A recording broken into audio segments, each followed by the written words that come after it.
I've been in the league for 15 years, and I find myself now on a young team. I think it makes me appreciate it. It makes me appreciate my position.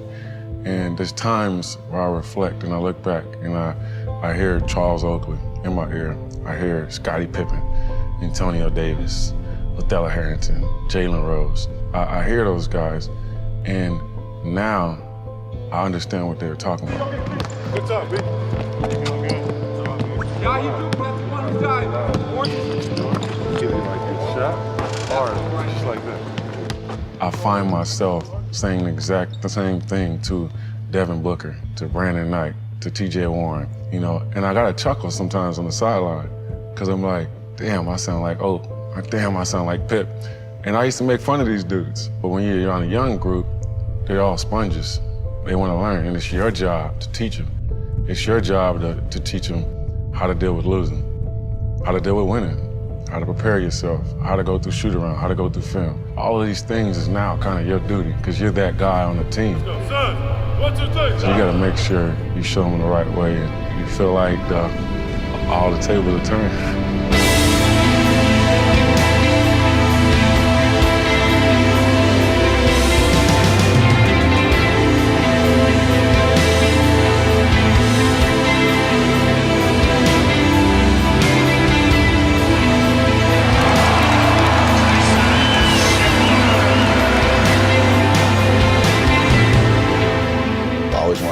Player. That's your ultimate goal.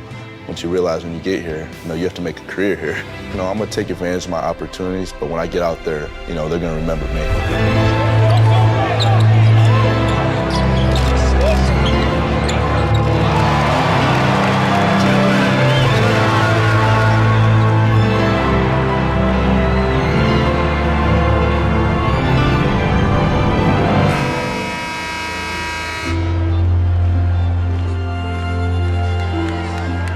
My father played professional.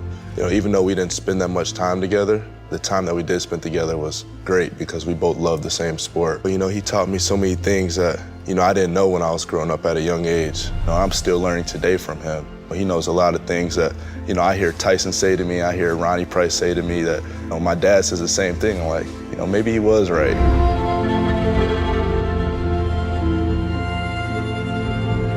I started playing basketball. I probably was 8 or 9. I was still in the country at the time. It wasn't no basketball court. It was just dirt. My grandfather just nailed a carton onto a tree. We moved into the projects in the San Bernardino, and I go to a place called the Hernandez Center, and that was my first true introduction to basketball, my first practice, and that was the first time that I was really on a team and play organized basketball. It was like the 5th grade, but one day, and when I was in the 6th grade, I was at the YMCA and his coach saw me. And the coach was like, Taison Chandler. He goes, that's your name? And I was like, yeah. He goes, that's the NBA name. He's like, you're gonna be a star, son. He was like, you're gonna play in the NBA one day. It was the first time I heard that, and it stuck with me.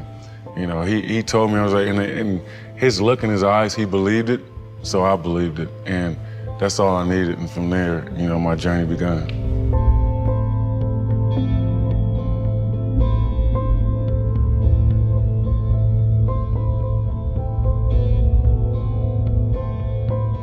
My dad, he's like, are you ready for that league? It's all grown men.